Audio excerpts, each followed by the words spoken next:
What's up, y'all? Happy Sunday. Real quick, community. I was walking into the grocery stores and community, you just spoke so loudly.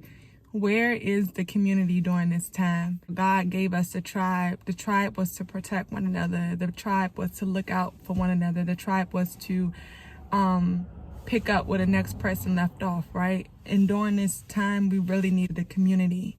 There's no reason why we should be fighting over groceries during this time. We should be able to have full, healthy fruits and vegetables growing in our backyards, being able to supply for our family in an event that we need to give to our neighbors. We should be able to say, hey, come on over to my garden and pick up some produce for your family and your friends, like community.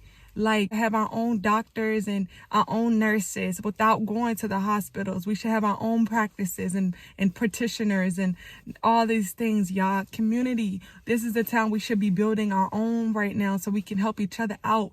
Will we be each other's resources, knowing that God is our ultimate source? Community. Where is the community? We have to build the community, y'all. We lost the touch of nature. We lost the touch of agriculture. So now we're relying on grocery stores. We're relying on markets. We're relying on schools where in reality, we're supposed to be amongst ourselves teaching our children. God gave us seeds so that we can plant our own. You know what I'm saying? Like he gave us a seed so that we won't have to be clinging on to nobody else. So we have to learn how to nourish the seeds, replant the seeds that God gave us so that we're not running out. It's time to use what God gave us to reproduce.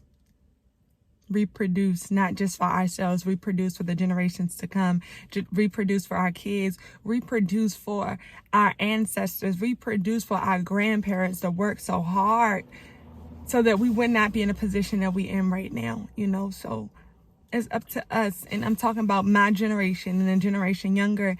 And we also have to be humbled where we're able to sit at the feet of the generation ahead of us and listen to them. Take their sound advice, seek their wisdom that God gave them so we can be able to navigate this thing. Because let me tell you one thing, these older people, they've been there, done that before. They have the wisdom, they have the experience. It's us young people that have the momentum. And now that we're eating clean, we're able to receive God at a higher level. So we have a higher consciousness when we're eating and we're feeding our body with the food that God gave us, along with reading God's word, along with getting in God's presence. We're able to hear him. So our consciousness is raised higher. So we have God's consciousness with their holy wisdom that God gave to them so that we can do the work from this point on. Sit at the feet of the elderly, but most importantly, sit at the feet of God, y'all. We got to do this thing. It's up to us.